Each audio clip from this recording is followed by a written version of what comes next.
તો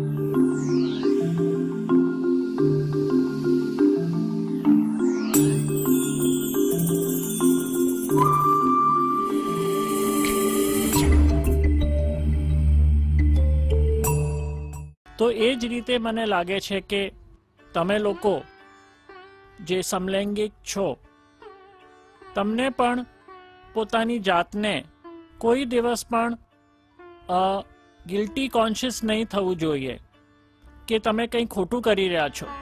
તમે જે છો તે એક નોર્મલ અને નેચરલ વસ્તુ છે.